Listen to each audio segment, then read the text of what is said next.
रायगढ़ जिला कल्याण सिंहपुर ब्लॉक रे पुणी मातिले माओवादी तीनोटी स्थान रे माओ बैनर लागिथिबा बेले बुड़ागुड़ा ग्राम ठारे थिबा एसबीएसएमसी नामक एक ठिका कंपनी रो कैंप रे थिबा गोटिए ट्रक को जाली देथिबा देखिबा को मिलिछि। सूचना अनुसार गत रात्र समय गाड़ी जलिबा शब्द शुणी कैंप्रे शोइथिबा पियन उठी गाड़ी लिभाइबा पई प्रयास करने सहित गाँव को जाई पार्टी करिबारु ग्रामवासी आसी नियाकु लिभाइथिले।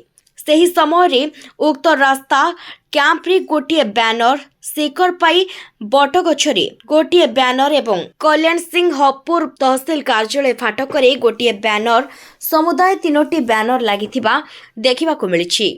उक्त बैनर रे भारतीय कम्युनिस्ट पार्टी माओवादी बोली उल्लेख रहिथिबा सहित साथी भाई को हैरान करुछंती।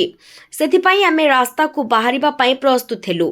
वार्ड सभ्य ठारू मंत्री पर्यंत दलाल काम करुछंती। समाने ठीक काम न कले हत्या कराजिबो बोली उक्त बैनर रे उल्लेख रहिछि। घटनास्थल रे रायगढ़ एसडीपीओ दिव्यज्योति दास को सहित स्थानीय थाना अधिकारी सुकुमा हंसदा पहुंची उक्त बैनर गुड़ी को जबत करथिले। तबे उक्त बैनर गुड़ी को असली ना नकली ताहार तदंत पुलिस जारी रखिछि।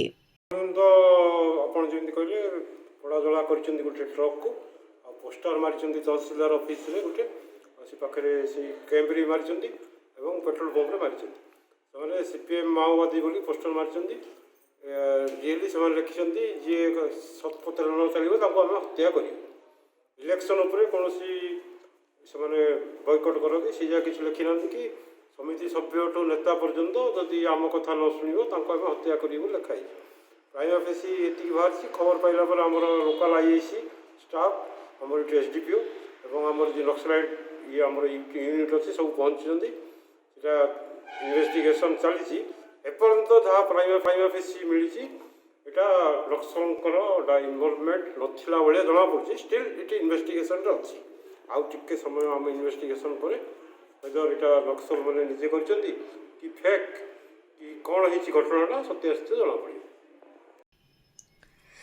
रायगढ़ जिला कल्याण सिंहपुर ब्लॉक रो मंटू दंद्रसेना रिपोर्ट घोरी टीवी।